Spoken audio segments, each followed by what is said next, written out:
You're going to see 5 demos tonight. They each have 10 minutes to show their product. If they pull up a website and show PowerPoint through HTTP, we're allowed to shout them down and throw shit at them. Calgary is an oil and gas town, and there's not a lot of opportunity for the geeks to get together and talk. Let's stir up some conversation, because it's more about meeting people than about seeing the next great opportunity, even though I'm sure the opportunities here are going to be fantastic. So, like I say, we have 5 great demos tonight. First one's going to be pretty cool, because he's not even going to demo on a PC, I don't think. Correct? So tell me your name. Stephen Gazzard. Hello, everybody. The first game I'm going to show you tonight is called Population Control. It is a sandbox simulation game where the players are in control of maintaining balances between 2 species, sheep and foxes. It's a casual game aimed at a casual audience. The player is given off the bat a number of sheep and foxes, and they are all autonomous AI, so the player does not have to control them. They can interfere with the lives of them by clicking on them, moving them around. Time passes in real time in this game. Approximately 1 minute equals 1 day. And every single day, the player earns 3 actions, which they can use to create sheep, create foxes, or maintain the nutrients in the grass. This is a game that's intended for people to start it up. They'll play with it for a little while and then let it run for a while. Half the joy is in watching it, so pretty soon here we're going to start seeing some of the sheep are going to have lines emanating from them, and these represent their desires. So you see here, there are some green lines emanating from these sheep. These emanate that they want to, be in love. Obviously, I did not want to draw that, so it's censored.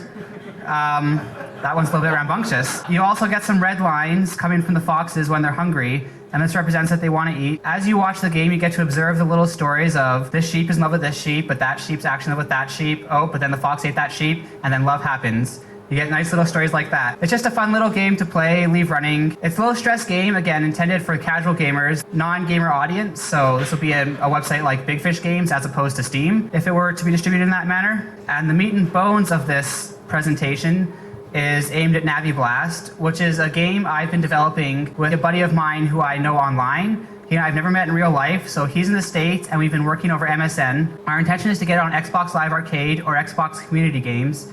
It's a really simple casual game again. The goal is that there are a number of gems in the level. You must collect them all and reach the exit. The hook we put in the game is that you don't actually get to control your character, the Navi ball. The ball will continue to move on its own throughout the entire level and it'll never stop. The only thing that the player has control over is changing the direction of paddles throughout the level, and this will change the way the ball bounces and where it goes.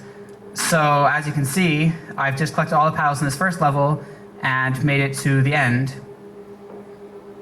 Whenever you beat a level, you get access to a time trial mode and a precision mode, and I'll go over those after I've shown you the levels. The next level is called Hidden, and this one takes the player through a new twist. They have to do the exact same thing as before, but in this level, which is a little bit larger, in addition to collecting gems, it actually appears as though the level is impossible to solve until the player accidentally walks through this wall, and you'll see that they can actually travel through it, reminiscent of old 2D platformer games. On the edge of the screen there, we also have a little bubble that shows up showing what's ahead of the player. This is because Navi Blast does have a relatively small view, and if you're traveling long distances, a paddle can appear to come out of nowhere. So we've informed the player ahead of time what they can expect. And this is to increase the ease of play, how quickly players can pick it up. They don't have to memorize the layout of the levels before they can beat them. The next level is a concept that many people who play games are going to be familiar with. If you've ever played Zelda or Golden Sun or a myriad of other RPGs, there are movable blocks in your way and you cannot proceed until you get them in a specific orientation. Now, in testing this game with some non-standard gamers, we found that these puzzles are actually more difficult than we anticipated. So this level here, which you can make it impossible to solve, would be in the later half of the game. You can see that there's only one gem in this level and only one paddle you can use to access it, which is near the top. But there are these 2 blocks in the way that the player has to move. So I'm just going to quickly move those out of the way and show you how to solve this level. No pressure. Yeah, if I screw up, that'd be pretty bad. I made this game. All right, so as you can see, it took about 5 steps to move those 2 blocks out of the way and reach the end. So What appears to be a simple one-screen level can actually require a fair amount of thought, especially if you're not familiar with this process. So the last level I'm going to show you is called Burning. Now you see the Navi ball actually just bounced off of that wall of ice, but it appears as though there is more level below there. So the player has to figure out how they can get past that. And the answer is by setting their ball on fire, their ball actually is able to melt ice. And the next concept, which comes at you really fast, is the concept of ramps and bottomless pits. Bottomless pits are basically ways that the players can lose the level, although they don't actually lose, they just go back to the beginning. And ramps are the only way to avoid that. So as you can see, I just jumped over the bottomless pit. If I had done this incorrectly, if I come over here first by accident, for example, then my ball will actually come back at the pit and I'll fall right into it. Now, luckily, I don't have to go and click the power up again. We've tried to make that as stress-free of an experience as we could. So you go back to the start. It doesn't really hinder your gameplay. You can continue playing the level, but if you're doing time trial mode, for example, then that hurts your score. From a casual game point of view, there's no reason to be stressed if you accidentally fall in bottomless pit. You can keep playing, but the hardcore players have reason to avoid them. I'm going to show you that same level again to demonstrate one of our game modes called Precision. The way Precision works is that you want to hit as few paddles as possible. So every single time I hit a paddle, you'll see that that number on the top of the screen is going up. And on the top right of the screen, there's a number 18, which says to me that I can hit up to 18 paddles before I lose this rank. And you can see it says S rank. The ranks are S, A, B, C, D.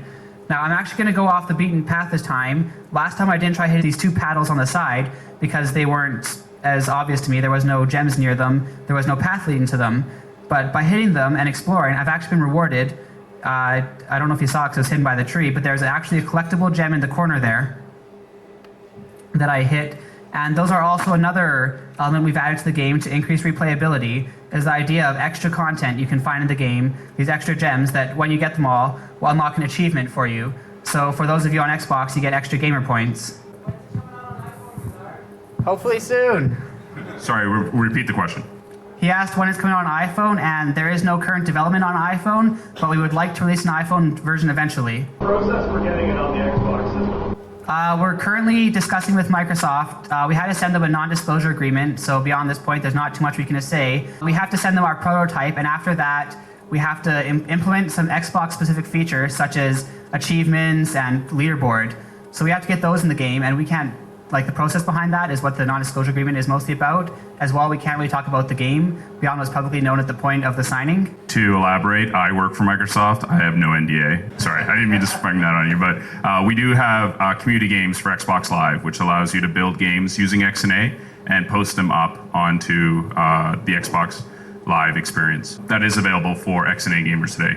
If you're actually writing a commercial game that integrates with achievements and things like that, you have to go into an agreement with Microsoft. And the question of if this is a community game or a commercial game, our hope is to get on Live Arcade. That has not been confirmed as of yet. If we are denied, we're going to put it on the community game channel, but that's not our primary goal. What's in your future?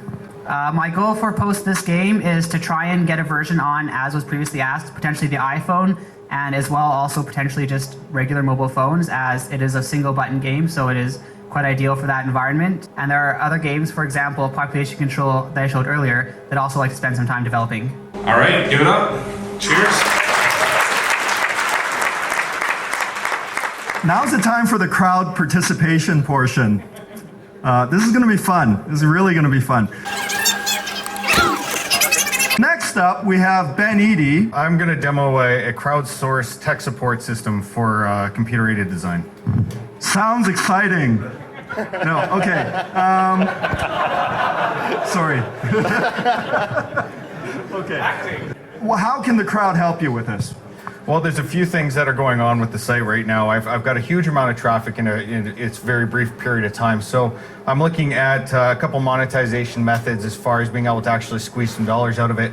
And I'd like input as to whether you think they would work or not, given some of the interest that I have had outside. Basically, if you want to hack at the site and give me some constructive criticism, I'm more than open to that. I work as an engineering designer. I also am a rocket scientist. I got started doing three-dimensional computer-aided design not all that long ago, and started using a software package called SolidWorks. It's quite a robust package. I'm sure if any of you have worked in CAD, it can get incredibly confusing. So one of the problems I had with giving tech support to a lot of the people I work with is that you end up having a toggle between a website and the actual software. Problem with that is that if you look at the menus themselves, I seem to be missing some stuff and my computer's running slow. So what I'm going to do here, I'm going to explain SolidJot. SolidJot is nothing more than a linear form. It's quite simple. Instead of having a bunch of different subforms and stuff to navigate through, it's just one text box. You can tag it, you can add some media, and you post it, and there's nothing more to it. Now, if you're actually working on an engineering design or anything else for that matter, it's frustrating trying to go to a website and navigate to where you need help versus just going to it and asking a question. All of this is crowdsourced through all the people that are part of this system. Question to answer response time can be, it's 5 to 7 minutes on the best case. Worst case is mostly about 15 minutes. Generally, if you get a hold of tech support through the software manufacturer, you're looking at days or weeks. So this is an incredibly fast way to get help. It's also sold through a reseller channel. With the reseller channel itself, they're supposed to support, give you tech support, but again, it doesn't necessarily work all that well. What I ended up doing is I integrated it into the SolidWorks environment. And why it's not showing up here, I don't know. I could sit there and try to figure out where everything is, but it's just best I go to the website that shows you where it's in the SolidWorks environment. If you look at the SolidWorks window, it actually has a tab on the side here. It's called the Feature Manager. It allows you to actually get help within the environment. So you're not toggling between windows. And if you're trying to go through, navigate through different options and stuff in the software itself, you can capture it right there and upload it to the website instantly and get generally response right away. A lot of this seems incredibly boring, and I realize it is, but for an engineer or somebody working in the software, it works really well. And to give you an example is that in my 3 months of actually having SolidJot up, I have 120,000 page hit. The response time is something that's unheard of in the industry. So what I'm doing right now is I'm looking at providing advertising right within the SolidJot. Nobody else that has SolidWorks add-ons or engineering software can actually advertise in the software package that you're trying to market to. Normally you have to go to a website and you're looking at the website and you're kind of losing context with what you're trying to do. So if you have any problems or you see the software that you need as advertising, I think it'll be a little more effective. The second thing is with the resellers that are out there, generally they'll work in, say, Southern Alberta, Southern BC, Southern Saskatchewan, all as one group. What ends up happening is that you can actually get a crowd of people to come in that are your clients, and this would be closed off to your clients and your clients only. You have machinist A that's looking for some work, and you've got another guy that's actually looking for parts, but doesn't necessarily want to actually get them made in Southern California where he can't monitor it. He can find that guy in the SolidJot network. The reseller themselves would pay a certain fee for the web setup and for the add-on to be customized for them. It's really simple. Hopefully it's not too terribly confusing or anything. Okay, the question was if I get somebody to come in for advertising, how can I provide them with statistics as far as landing pages and everything goes? My first thing would be is that any link that I would put into the site itself, and I was thinking of appending the top question that's being asked just as a footer, we could actually put the advertising in there.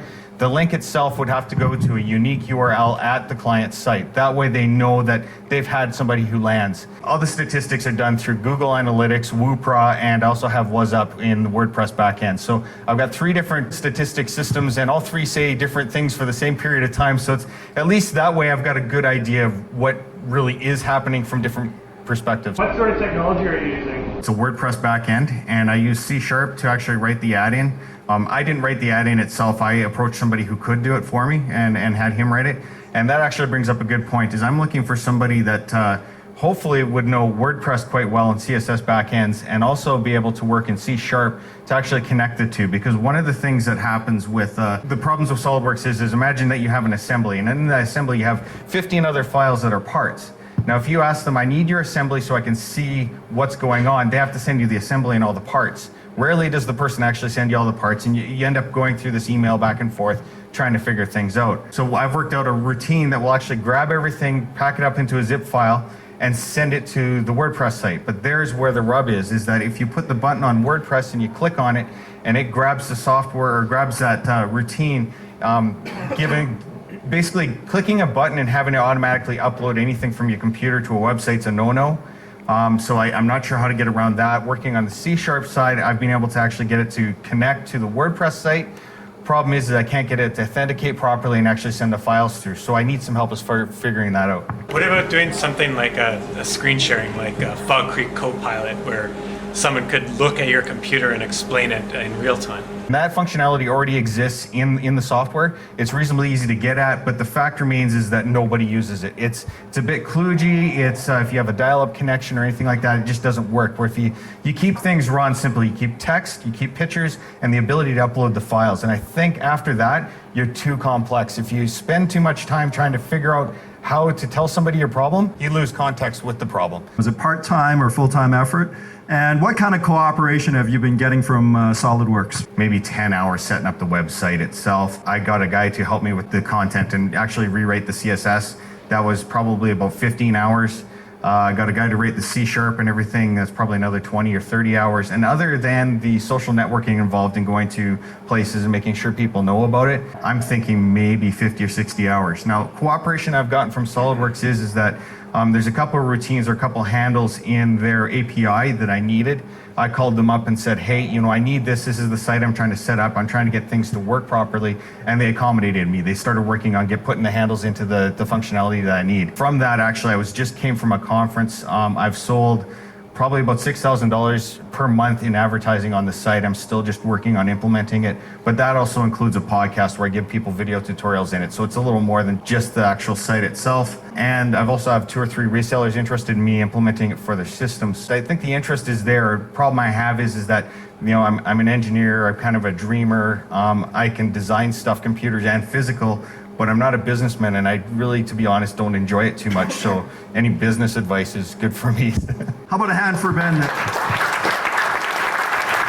We're going to do some quick announcements on some events coming up. So first in line is DemoCamp. The next DemoCamp is going to be April 28th. Upcoming next month, we don't have a DemoCamp, so Digital Alberta has one of their events. They're doing a Basement to Boardroom series with Ryan from Suitcase Interactive. March 18th, CCAT is doing Future of Gaming. Also, if you're a girl and you're interested in joining the boys club, we have an event next month as well. It's going to be here, I think, and it's going to be a fashion show, which is totally the opposite of this, but it'll be really rad. Just a quick shameless plug. Jesse and Aaliyah have done all of the design work on any project I've ever worked on, and they're amazing. And they've just started their own design studio called Flume Studios. If you need any graphic design work or any artwork in general, get in touch with them. I was gonna say we're all coders, but we're not all coders. They're awesome, so they're the art to your lines of code. And now John has something to say. I love the microphone so much. You can't get rid of me now. Microsoft is planning an event here in Calgary. It's part of a countrywide tour called Energize IT. This sexy man that you see here is Damir Bursanik on my team. Myself and the members of my team will be going from town to town, ringing a big bell, talking about what's possible on platforms like Azure, our new cloud services computing platform, as well as Windows 7. We're going to do a Windows 7 install fest. Bring your Macs. We'll get parallels running. Life will be great. The event in Calgary will be occurring on April 1st, and that is not a typo. I do realize that is April Fool's Day. The install fest for Windows 7 will be April 2nd. Check out the website at www.energizeit.ca. So next up. Everyone's having fun? Yeah. Anyway, my name is David Gluzman. My partner in crime here is Adrian Bryksa. Today we're gonna demo something that we've been working pretty hard over the past few months called Wine Collective. But before I get things going, I just want to do a really quick informal survey.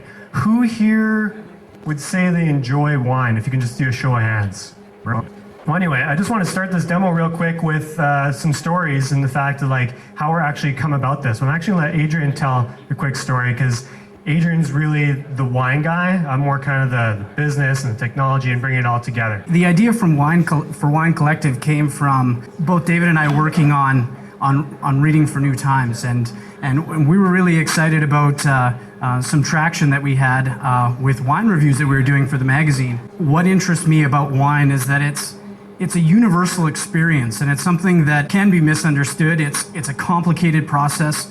And one story that I have is a recent retail visit that I had, and I watched a consumer walk up and down the aisles, and she was looking for something. She wasn't really sure. She talked to the clerk or whoever was working at the store, and the person didn't give her a hand because didn't have the information or didn't really know. After talking with her and saying, well, what are you looking for? I found out that, wow, she's looking for something for her friend's 40th birthday. I'm like, well, does he like wine? Yeah, he loves wine. I'm like, perfect. This wine's great.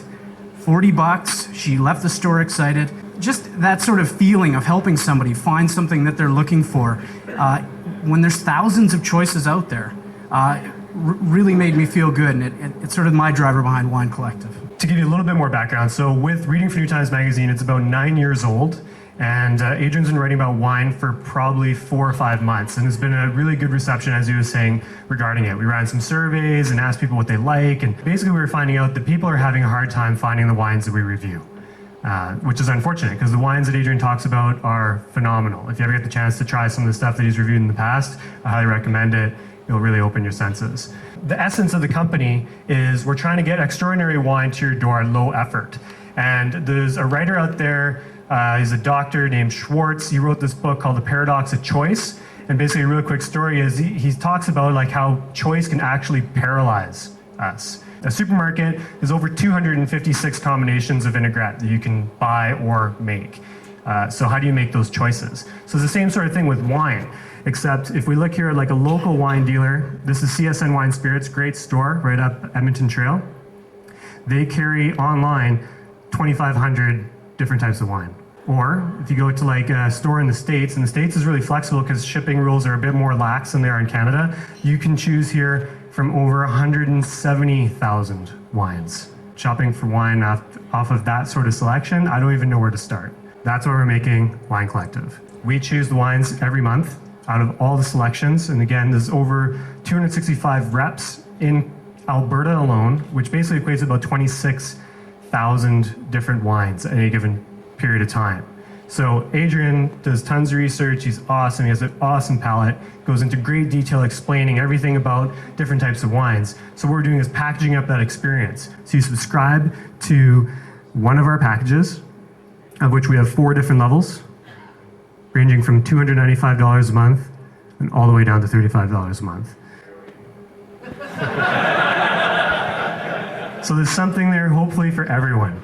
With $35 a month, you get 2 bottles, shows up at your door every month, along with an in-depth experience package. It's basically tasting notes, special offers, events that we're going to be throwing exclusively for members. Just takes out any sort of buying decisions you may have. Which, personally, the reason why we're actually building this is because I really want this. And the friends that I talk to really want this sort of thing too. Why roll the dice every time you go into a liquor store and try wine that may or may not be good? So to give you a bit more of the technology, sign up, you've added the cart, $35 monthly membership, you go through and check out, every month reoccurring billing, you can cancel anytime, there's no penalties whatsoever, no fuss, different words like that. Do you want to see maybe how many people are interested in Wine Camp, which is just, yeah. Yeah, for those of you that have followed us, or some of us, on Twitter, we talked about doing a wine camp, which is basically kind of like this, except about wine exclusively. So the nice thing is it's great timing in the fact that we have all these great connections for retail outlets and getting wine in general. So we want to share that with you guys in person.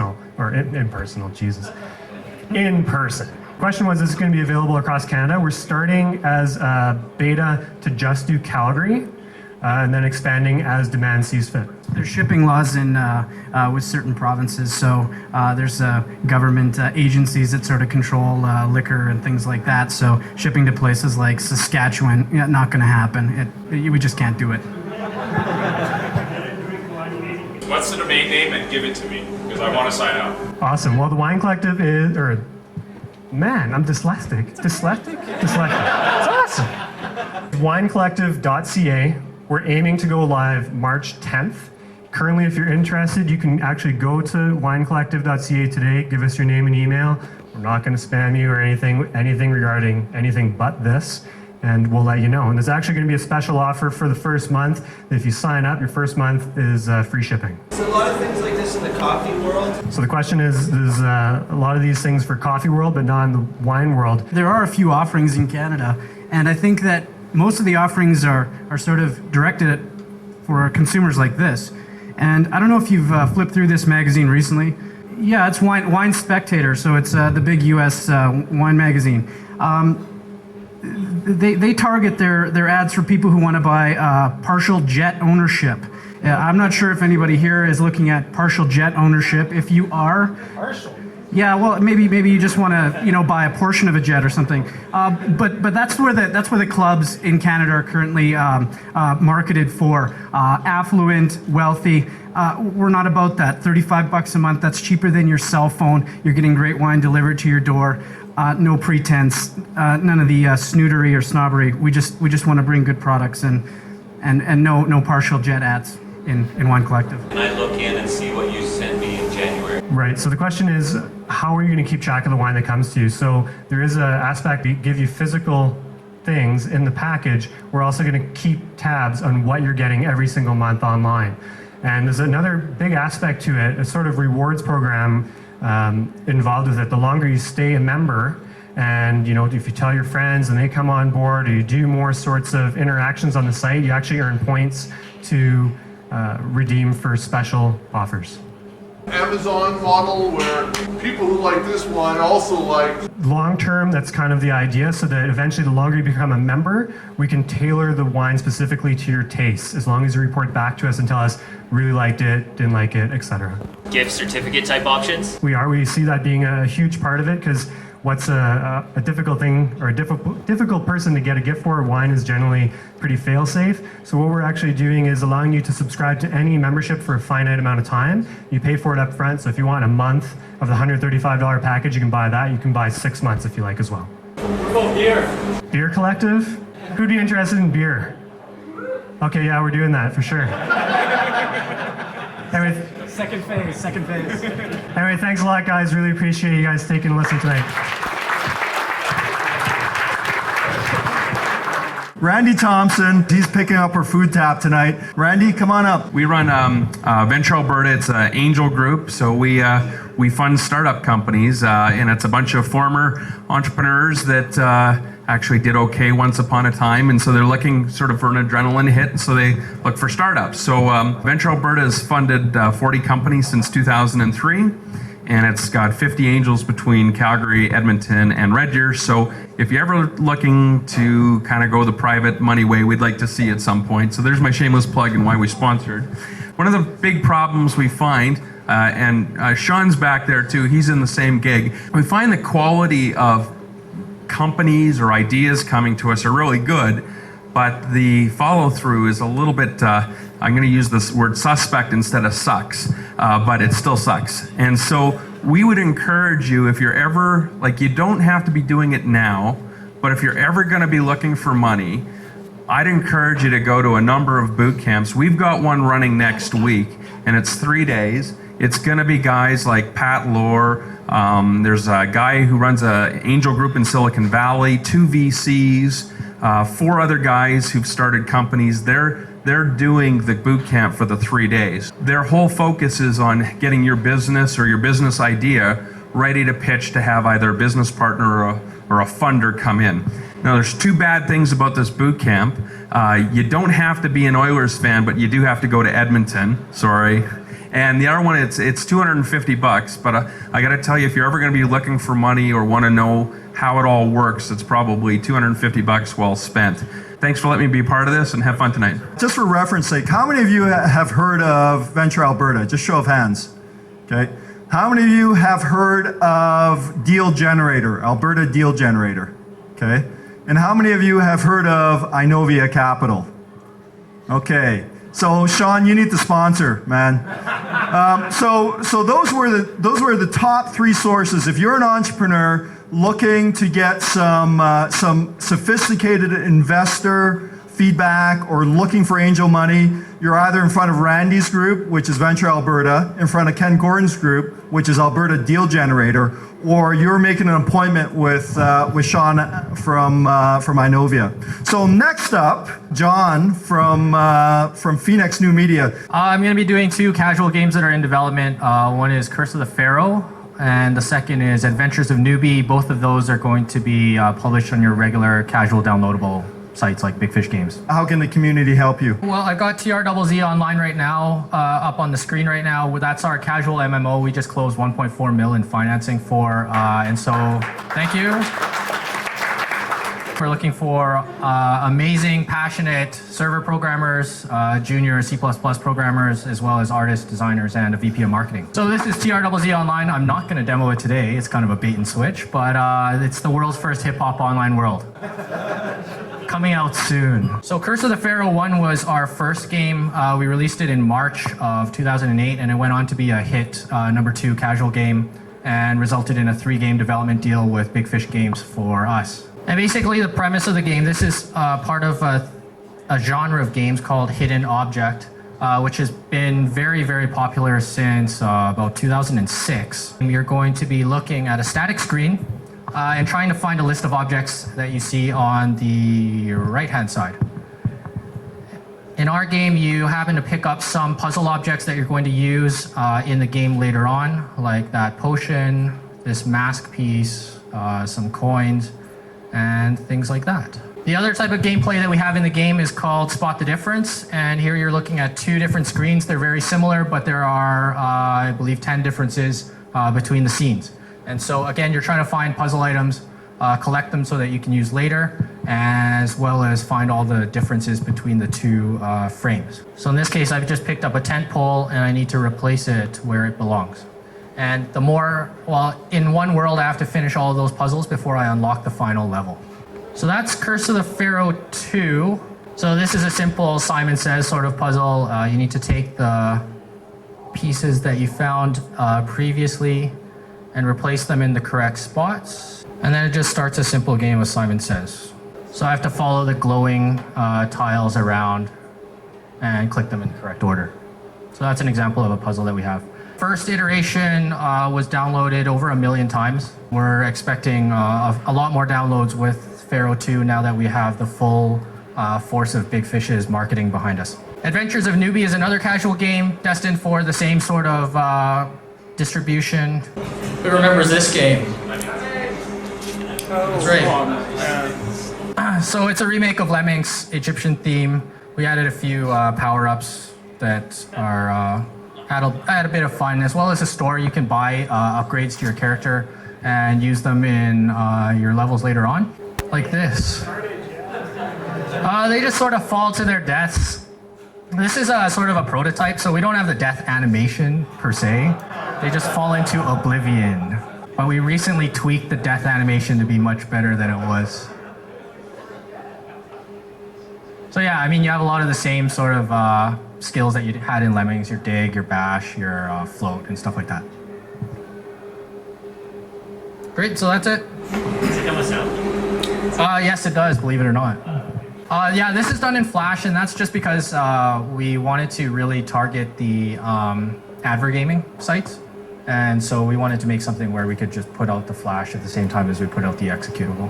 Is there any licensing issues because it is very similar to Lemmings? Gameplay is not patentable. Gameplay is not protected by copyright or anything like that. And that's why you have, how many FPS games are there?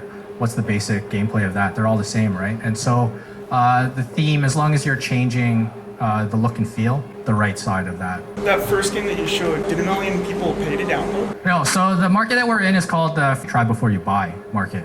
And so the 1 million people that downloaded the game got to try it for free for an hour, and a certain number of those converted to actual paying customers for between $9 and $20 a pop. What's your identity? How are you positioning yourself? How do we position ourselves or differentiate from the other casual developers in the casual game market? It's not the same as Xbox Live, and it's not the same as Steam. All of those are different segments of the casual game industry. We have to think about why the customer is going to click on our game. Marketing is fairly non-essential in our industry segment. Everything is pushed by the distributor, right? And so if the distributor puts you in a newsletter, people have to convert on the newsletter in order to try your game. And so we focus on how do we differentiate from the other games. Now, the hidden object game, Curse of the Pharaoh, everybody said in 2007 when we started, well, there are a million hidden object games. The market's completely saturated. You're never going to make any money with a hidden object game. But what we saw was a thematic gap. So yes, there are a million hidden object games. Yes, there are 120 coming out, but there are no Egyptian hidden object games, right? And so if you have 10 hidden object games that are this mystery, you're like a Sherlock Holmes kind of person, and they all look exactly the same, and then you have one where it's an Egyptian hidden object game, you're going to try the one that looks a little different. And so that's what we try to do with all of our games. While Andrew's transitioning over, you mentioned that you raised 1.4 mil. Congratulations on that. How long did that take you? A long time. We started fundraising in 2006, but nobody really believed we could build a game because I'm an accountant. So they all sort of look at you and they ask you, well, do you have any game experience? Do you have a game development team? Have you ever commercialized a game? Have you ever sold a game? And all the answers are no. Nobody's going to give you money. And I wouldn't give myself money if that was the case, right? And so we spent a year proving all of the objections, proving to people that we can do X, Y, and Z. And I think that's what has sort of turned it around for us. That being said, even after we proved everything, it still took a good 10 months. Okay, thank you, John. So, and congratulations once again. How many people are in a situation right now where they're either thinking of looking for money or actually are looking for money for their startups? Show of hands? Okay.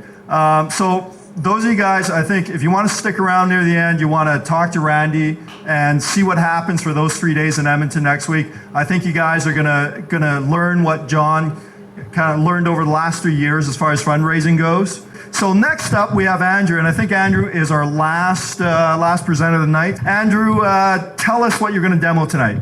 I'm going to demo a program called My Video Guestbook. It's an idea that I came up with about 3 years ago, and only just recently I'm trying to get it to a sellable product. How can the community help you, Andrew?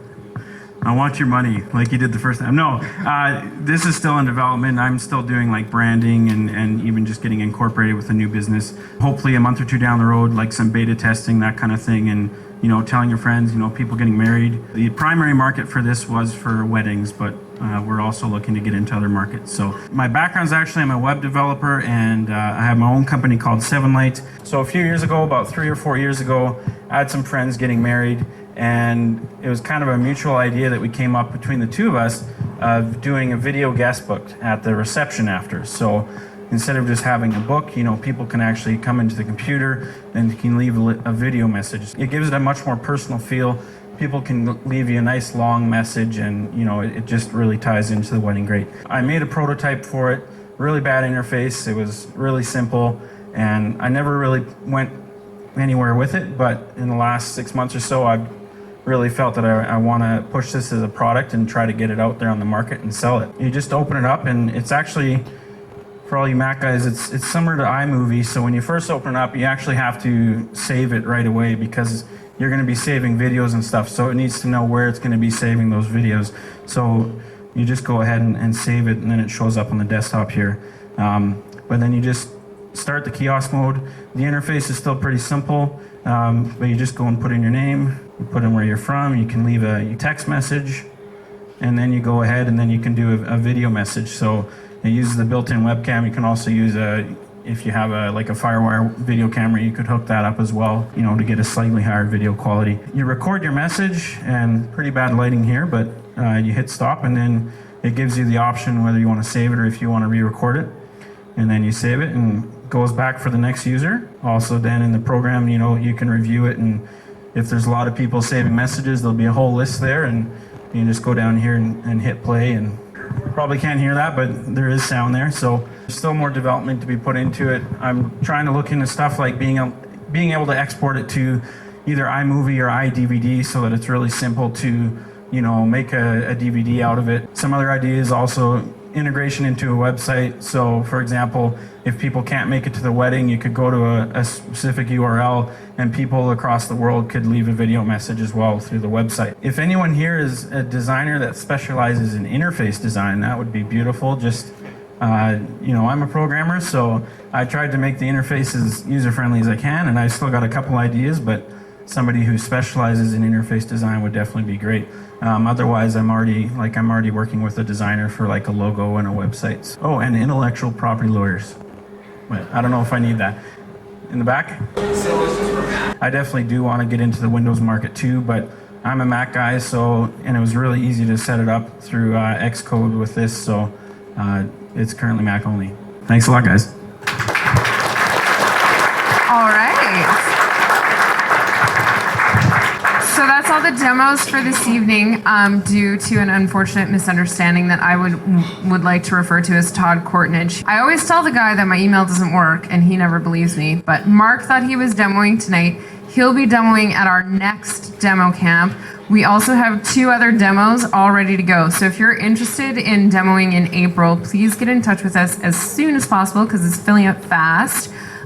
We have some food coming out. Tonight's demo camp was sponsored by Venture Alberta, as Patrick mentioned. So definitely introduce yourselves to Randy and thank him for the food. There's an event in June called Next Media. It's out at Banff. They want to hold a demo camp out there. So I'm just planting the seed in your heads now that beginning of June, demo camp in Banff.